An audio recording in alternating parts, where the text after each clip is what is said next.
Усім прывітанне, з вами Зміцер Лукашук, і мы працягваем абмяркоўваць падзеі ў Беларусі і за яе межамі ў нашым супольным праекце Еўрарадыё і Е-прамова.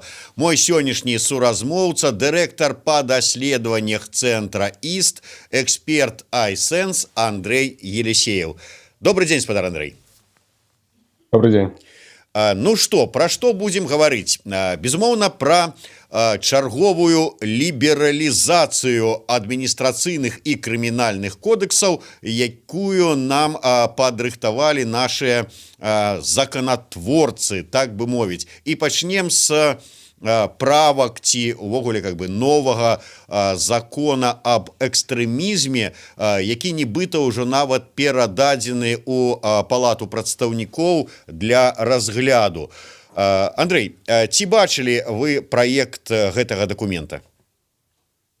Так, я читал гэты проект зменаў у закон о противодействии экстремизма, и это без усяких сумневаў абсолютно драконовский документ, и Беларусь будзе, калі гэта прымуць адной просто з некалькіх літаральна краінаў у свеце з таким надзвычай рэпрэсіўным заканадаўствам.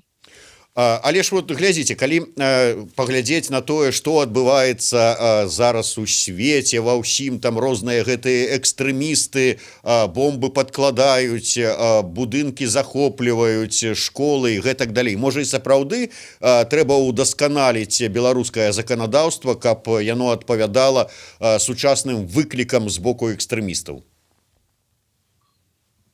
В Беларуси и так дзейнічае законодаўство у сфере борьбы с экстремизмом, терроризмом и так далее. Это законодаўство вводится только для того, каб задушить беларускія протесты, каб ніхто боялся слова сказать, на вуліцу выйсці, бо калі паглядзець тыя змены, якія прапануюцца, там же нічога не гаворыцца про нейкую реальную тэрарыстычную дзейнасць. Там найбольш жахлівыя прапановы у тым палягаюць, што віды экстрэмісцкай дзейнасці, так званай, становіцца, напрыклад, удзел у несанкцыянаваным мерапрыемстве, альбо дыскрэдытацыя Беларусі, альбо нейкага чыноўніка. Ну, вельмі шырокія, вельмі плыткія паняцці, і тым самым фактычна душыцца свабода слова і свабода асацыяцыі ва ўсякім выглядзе.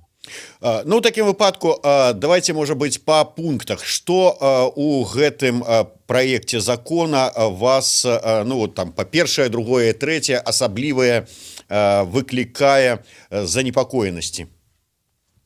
Мне асабліва збянтэжыла першае, гэта пашырэнне відаў так званай экстрэмісцкай дзейнасці, на дыскрэдытацыя прадстаўніка ўлады, дыскрэдытацыя Беларусі і вось удзел у масавым мерапрыемстве. Другое, тое, што вельмі пашыраецца абсяг тых органаў улады, якія могуць пачаць пэўныя дзеянні з нагоды экстрэмісцкай дзейнасці аж да мясцовых уладаў. І трэцяе, гэта, канешне, забарона на прафесію. Там гаворыцца, што чалавек, адбыўшы пакаранне за экстрэмізм, яму забараняецца на працягу 5 гадоў займацца медыцынскай, педагагічнай, выдавецкай дзейнасці. Ну, гэта просто эканамічнае знішчэнне чалавека ў такім выглядзе. Але вот гэта тое, пра што мы даўно гаварылі, нібыта забарона бел-чырвона-белага сцяга. Нейкім чынам гэта там ужыванне нацыянальнай сімволікі закранута ў гэтым праекце закона? Так, закранута і вельмі дэтальна. Там не гаворыцца пакуль пра бел-чырвона-белы сцяг, але там вельмі дэтальна пералічаныя ўсякія формы і віды, у якіх можа быць зробленая, падэманстраваная экстрэмісцкая сімволіка, так званая экстрэмісцкая сімволіка. І калі, скажем, беларускі суд прызнае бел-чырвона-белы сцяг экстрэміскім, то ён просто потрапіць пад вызначэнне гэтага закона. А там фактычна любыя вырабы ў любой форме, там крэатыўнай і мастацкай і так далей, іхнае публічнае выжыванне, яно можа прыраўнівацца да экстрэміскай дзейнасці. Такім чынам вот будзе прыняты да прыкладу у такім выглядзе гэты праект закона, ён набудзе моц, але каб ну, скажем так, чалавека з бел-чырвона-белым сцягам прызнаць, назваць экстрэмістам, яшчэ вось гэтую норму павінен будзе разгледзець і нейкім чынам там узаконіць, назовем гэта так, суд. Так, пачнем з таго, што фактычна бел-чырвона-белы сцяг і нават любыя рэчы ў такой каляровай гаме, яны ўжо дэ-факта забароненыя, так? Без усякай пакуль заканадаўчай забароны. Але калі казаць пра вось гэтае вызначэнне заканадаўчае, то так, мусіць быць яшчэ пастанова суда, які аднесе наўпрост вось бел-чырвона-белы сцяг, там любыя іншыя сімвалы да экстрэміскай сімволікі. Вось пакуль гэта не зроблена і пакуль то нават калі у такім выглядзе закон уступіць у сілу, то ну пакуль чалавека не можна будзе называць экстрэмістам з бел-чырвона-белым сцягам. Ну, пакуль гэта дае магчымасць прапагандыстам называць яго фашыстам і гэтак далей. Ну, але, бач, першы крок, а далей можна чакаць усё, што заўгодна. Я вярнуся да першага пункта, які вот быў з вами адзначаны. Гэта, я цытую, у якасці экстрэміскай дзейнасці дададзеныя знявага і дыскрэдытацыя органаў дзяржаўнай улады альбо дзяржаўнага кіравання прадстаўніка улады, дыскрэдытацыя Беларусі. Ну, атрымліваецца так, вось мы з вами размаўляем, там абмяркоўваем што-небудзь, там якую-небудзь тэму, там я не ведаю, сустрэчу Пуціна і Лукашэнкі ў Сочы, і вы крытычна ацэньваеце вынікі гэтай сустрэчы. Калі гэты закон будзе уведзены ў сілу, то атрымліваецца ў адпаведнасці з гэтым пунктам вас можна будзе назваць экстрэмістам.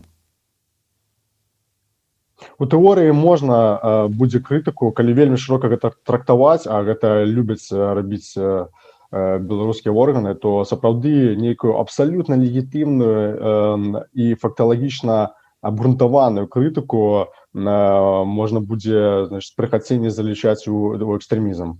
Бо што такое ўвогуле дыскрэдытацыя, напрыклад, Беларусі, так? Вось, напрыклад, ну, вы згадалі сустрэчу ў Сочы, так? Можна ўзяць яшчэ нейкі больш такі просты прыклад. Нехта, допустим, скажа пра вось катаванне на масавыя беларусаў, так, беларускіх пратэстоўцаў. Але ж беларускія ўлады гэты факт не прызнаюць, так? Гаворыцца, што гэта ўсё перабольшванне і так далей. То бок выходзіць, што чалавек гаворыць нейкую факталагічную рэч, якой ёсць мноства, сотні, тысячы доказаў і розныя ўжо міжнародныя даклады, а з пазіцыі беларускіх уладаў фактычна гэта можа выглядаць як дыскрэдытацыя, бо гэта беларускімі органамі ўлады не прызнана.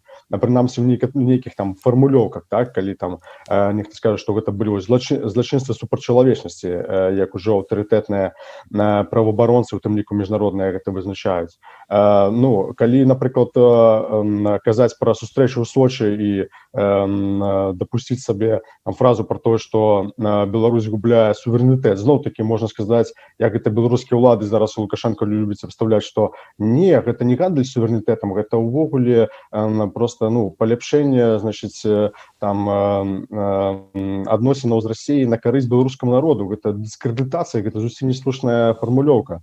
Выходзіць, што асабістае там экспертнае меркаванне чалавека можна перакруціць і гэта залічыць у так званую дыскрэдытацыю. Сапраўды ў гэтым ёсць вялікая рызыка, што тым самым беларускія ўлады ўвогуле вынішчаць, скажем, экспертнае меркаванне ў беларускіх медыях, то эксперт ужо і ў палітыцы, і ў эканоміцы, у сацыяльнай сферы будзе там 5 разоў падумаўшы слова казаць, каб гэта не падвялі пад нейкую дыскрэдытацыю.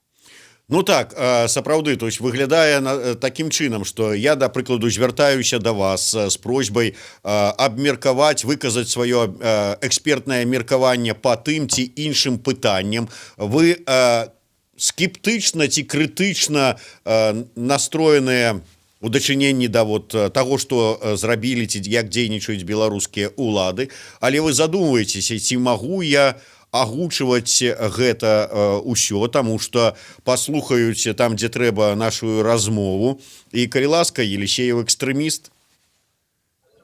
Менавіта так, можна такім чынам вельмі шырока інтэрпрэтаваць слова чалавека, і не толькі эксперта, а звычайнага чалавека, асабліва вось маючы на ўвазе гэтую прапанову, каб нават мясцовыя ўлады ініцыявалі праверку на гэты конт.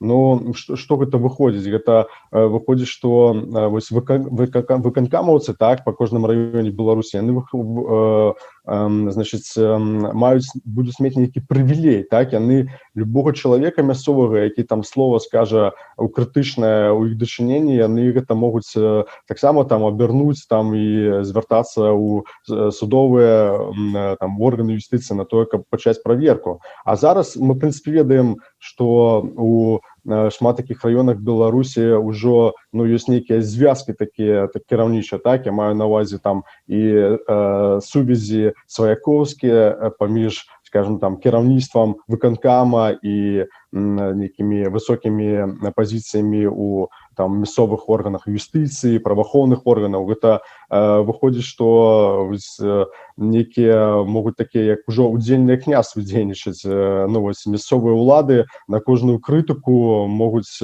такім чынам вось чалавека пераследаваць і рабіць яго экстрэміста. Ну гэта вельмі небяспечна.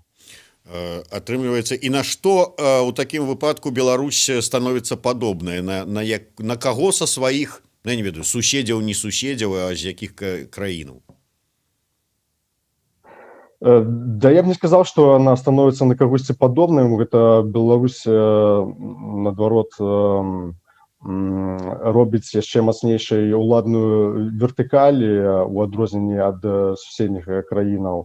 Вось. Ну, беларускія ўлады, скажем, прапаганда, яна любіць сказаць там пра Украіну, што там, вось, маўляў, зусім там мясцовыя ўлады, што хочуць, так і робяць.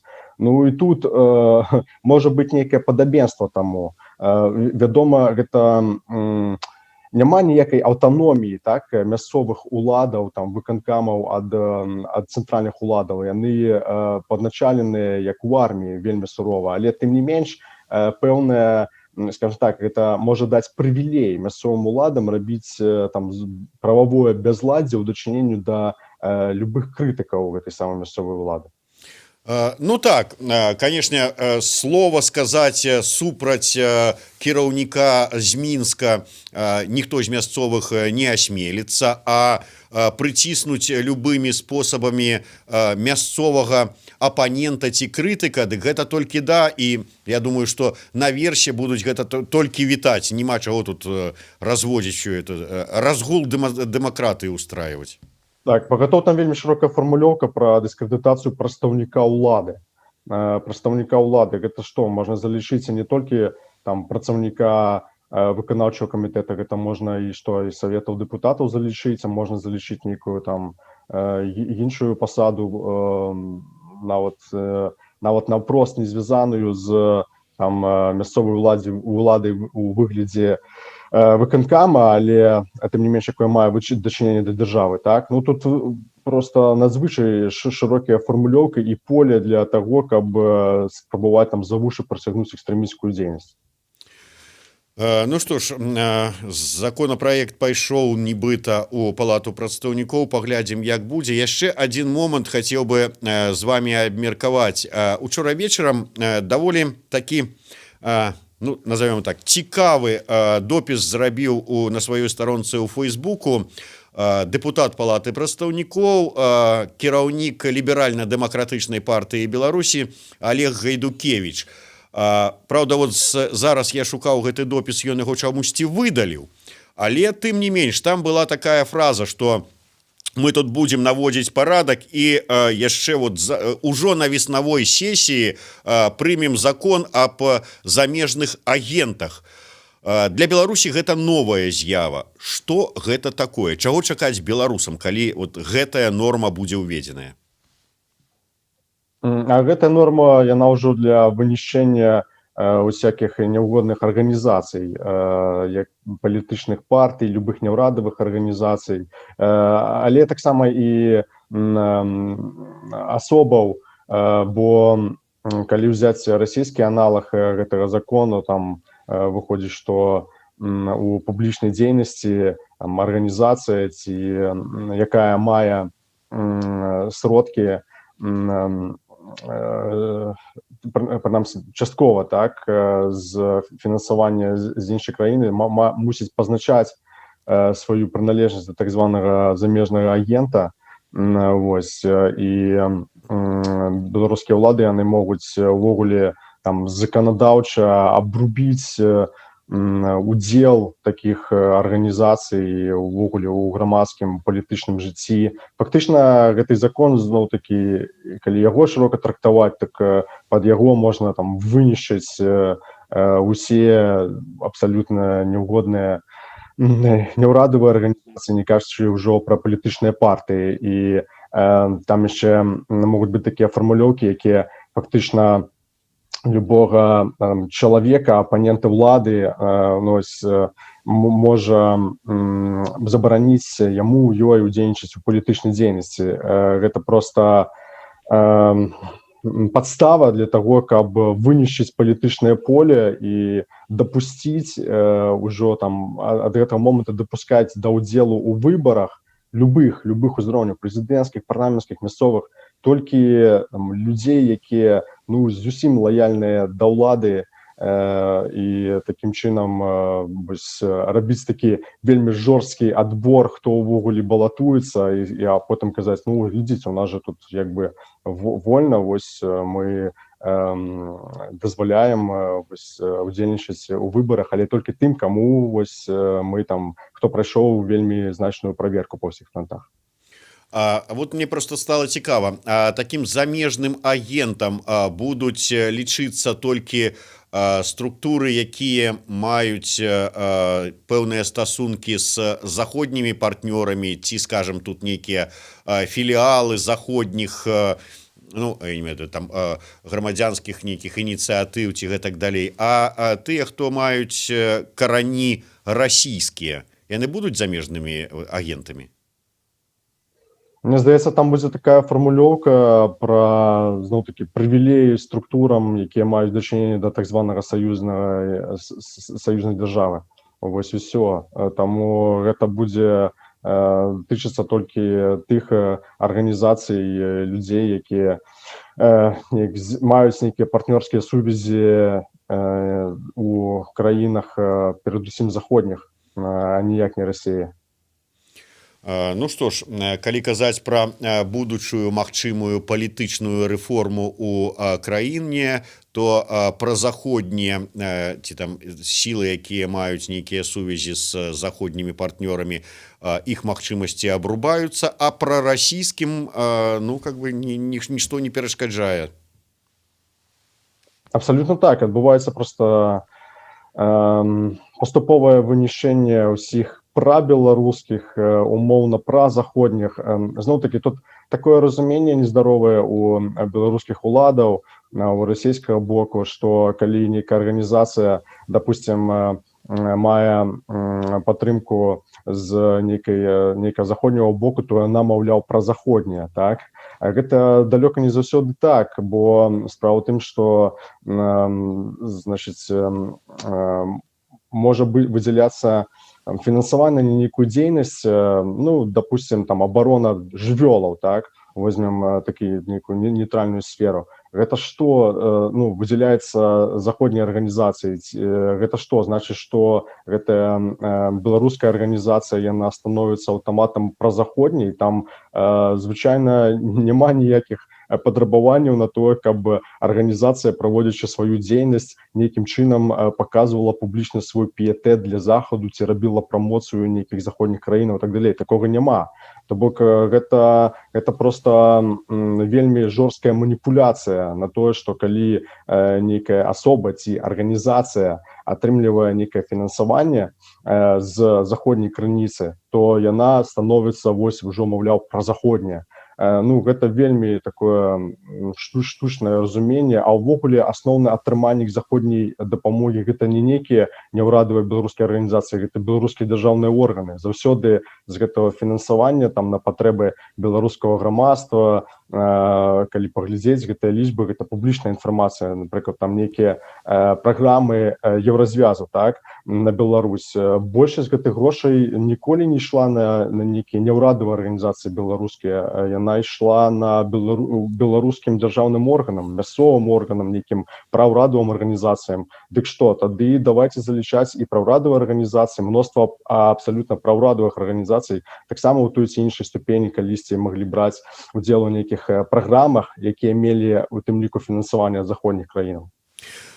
Ведаеш, вот просто такая смешная акалічнасць акурат нібыта да нашай сённяшняй размовы на гэтую тэму. Сёння у тэлеграм-канале памежнага камітэта Беларусі з'явілася такая, ну, як это называецца у журналістаў, лічба дня.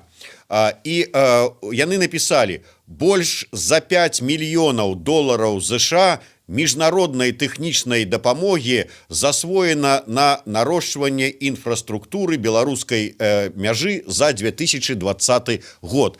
Я перакананы на 100%, што з гэтых 5 мільёнаў долараў США, якія былі засвоеныя, няма ні аднаго долара, якія паступілі, там, скажем, з Расіі. Вот, ну, калі мы кажам толькі па міжнародную тэхнічную дапамогу, уся заходняя, так калі сыходзіць з логікі гэтага вот закона, там, які можа быць там, ці нормы, якая можа быць уведзена пра замежных агентаў, то памежны камітэт таксама можа стаць замежным агентам.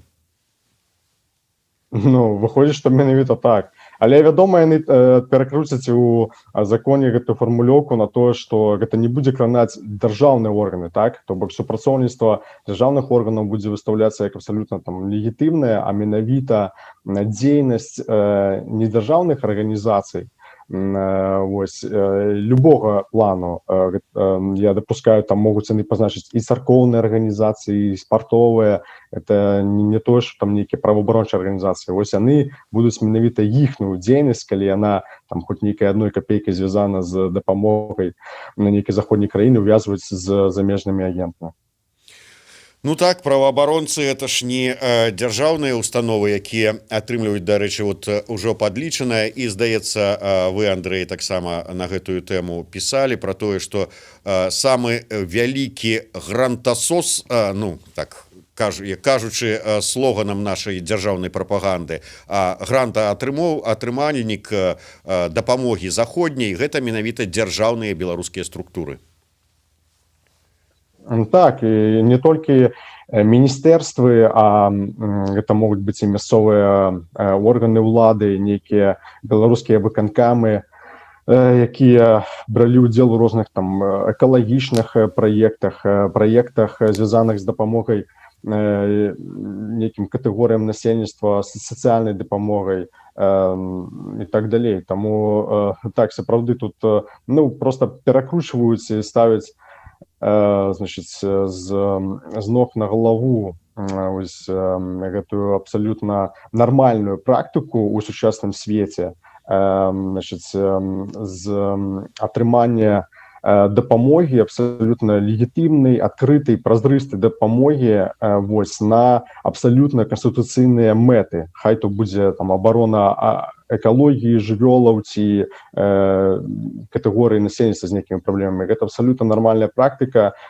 якую зараз беларускія ўлады будуць усё больш кантраляваць і перадусім захочуць вынішчыць арганізацыі праваабарончыя і вынішчыць любую палітычную апазіцыю і любога неугоднага чалавека залічаць у гэтыя замежныя агенты, каб увогуле забараніць яму ці ёй мажлівасць удзельнічаць у палітычным працэсе ўвогуле. Наши слухачы вяртаюць нас да тэмы вось гэтай экстрэмізма, што будзе звязана з нацыянальнай сімволікай, і адзін з гледачоў піша: можа дайсці да абсурда, калі правапарушальнікам будуць падкідаваць не наркотыкі, а бел-чырвона-белыя стужкі. От, так ты быў таким наркаманам, а тут ты адразу экстрэмістам. Я так разумею, што за экстрэмізм можа быць пакаранне яшчэ нават больш жорсткае.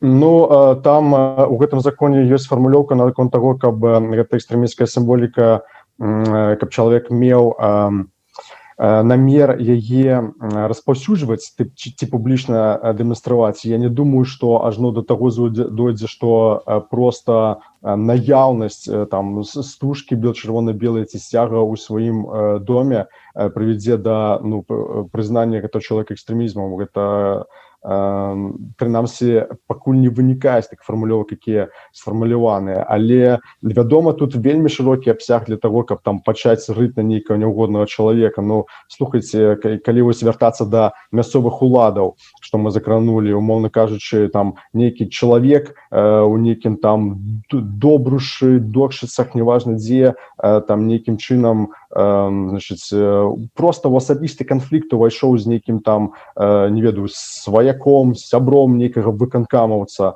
Ну, тады на добры лад гэты чалавек там вось паскардзіцца там свайму сваяку, там яны там пачнуць рыць пад таго чалавека, шукаць там нейкія запісы ў ягоных там, ведаю, інстаграме, які быў зроблены 5 гадоў таму ці яшчэ што. Ось, а потым, карыстаючыся з гэтым законам, пастараюцца падняць гэтае пытанне, ініцыяваць там працэс прызнання там гэтага чалавека экстрэмістам. Вельмі небяспечна, што тут адчыняюцца вельмі шырокія мажлівасці для таго, каб пачаць нейкага чалавека ўжо там рыць пад яго і за вушы прыцягваць чорт ведама што. Андрэй, вы вельмі так часта робіце даследаванні па тым, як дзейнічае прапаганда і гэтак далей. І калі мы завялі вот тэму чырвона-белых сцяга, сімволікі нацыянальнай, і узгадалі пра тое, як могуць вот дзейнічаць, адзін там узяў паскардзіўся, там трэці, які аказаўся сваяком, падштурхнуў гэты ўвесь працэс. І просто цікава, а вот ці спрабавалі вы разабрацца, калі паглядзець нашу дзяржаўную прапаганду, звязаную з дыскрэдытацыяй чырвона-белага сцяга, хто ж тыя людзі вось з сюжэтаў дзяржаўных СМІ, якія скардзяцца на фашысцкі чырвона-белы сцяг?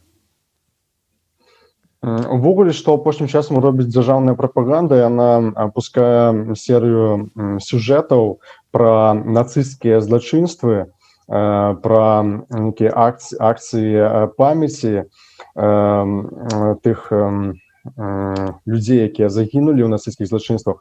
І тут абсалютна рэзка пераходзіць на чырвона-белы сцяг. То бок, уявіце, паказваюць нейкае урочышча, дзе закатавалі там сотні людзей у нейкім раёне. Тут робіцца акцыя памяці, і тут раптам каментар нейкага, маўляў, мясцовага жыхара пра чырвона-белы сцяг, пра тое, што ён фашысцкі, нацысцкі, проста з наскоку. І гэтыя людзі, яны звычайна на тэлебачанні прадстаўляюцца менавіта як нейкія нераўнадушныя мясцовыя жыхары, але калі паглядзець дэталёвей, хто яны, то выяўляецца, што гэта людзі, якія маюць непасрэднае дачыненне да мясцовай вертыкалі ўлады. Гэта людзі, якія могуць быць старшынямі нейкіх ячэек параўладных арганізацый, типа БРСМ, ветэранскіх, могуць быць мясцовыя вайсковыя камісары, могуць быць людзі, якія былі ў выбарчых камісіях у мінулых выбарах, і нейкім чынам звязаны з мясцовымі ўладамі. Мы бачым, што гэта не нейкія аж сапраўды нераўнадушныя жыхары прыехалі ў свой раён і тут раптам з наскокам чамусьці дыскрэдытуюць чырвона-белы сцяг. Тут няма ніякіх сумневаў, што гэта вельмі такі маніпуляцыйны і чорны прыём дзяржаўнай прапаганды, калі тое самае, што рабіў яшчэ ў 95-м годзе сумна вядомы Юрый Азаронак у сваім фільме перад рэферэндумам. Гэта зрабіць гэты такі вельмі просты асацыяцыйны шэраг, там вайна, нацысты, БЧБ. Абсалютна недарэчна раптам пачынаецца крытыка беларускіх гістарычных сімвалаў, як фашысцкіх і нацысцкіх, людзьмі, якія маюць дачыненне да мясцовай вертыкалі.